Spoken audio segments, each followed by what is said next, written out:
Have you ever wondered what happens when someone tries to lie, not to people, but to God Himself? This is the true story of Ananias and Sapphira, a story of giving, of deceit, and of the holiness of God. Listen closely, for every word is a warning and a lesson for us all. In those days, the church was growing quickly. Men and women shared everything they had. They sold their fields, their homes, and brought the money to the apostles.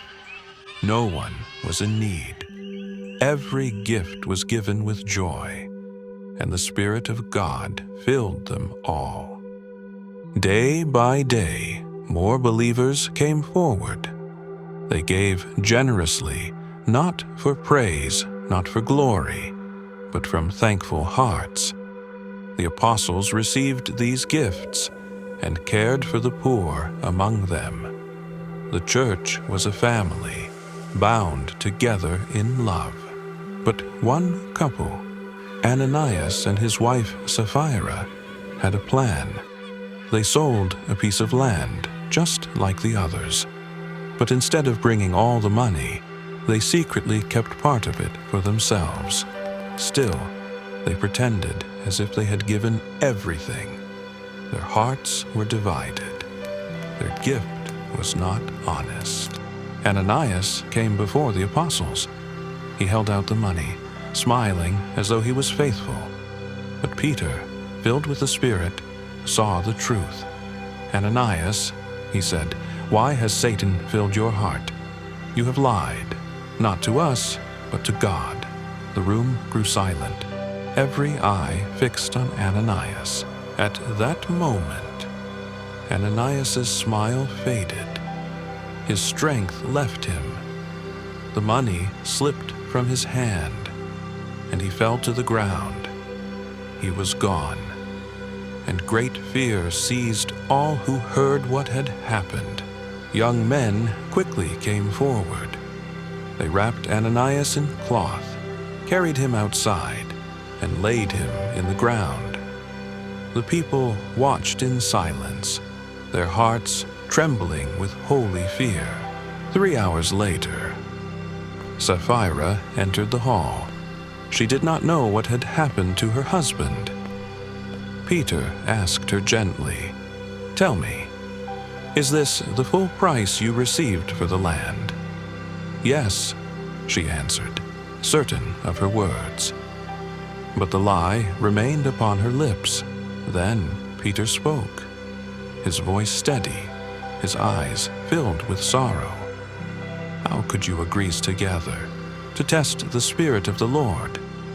Listen, the feet of those who buried your husband are at the door, and they will carry you out also." The people gasped as the truth was revealed. At once, Sapphira's face grew pale. Her body weakened, her knees gave way, and she fell to the ground at Peter's feet. The young men entered again and found her lifeless. They carried her out and buried her beside her husband.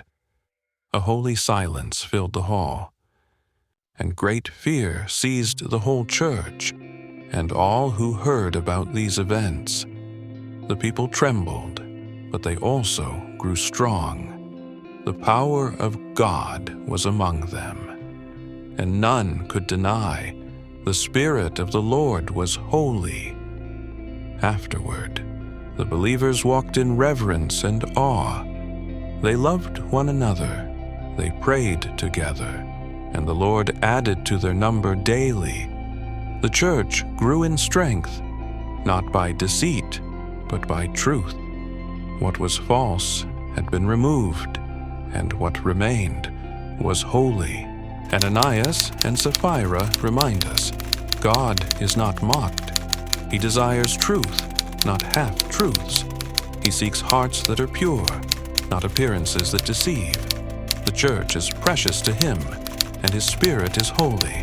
May we walk in honesty, in reverence, and in love. For the Lord our God is worthy of all. Thank you for watching and exploring this knitted journey through the Bible with us. If you were blessed by this story, don't forget to like, share, and subscribe for more handcrafted Bible tales woven with truth and love. See you in the next story.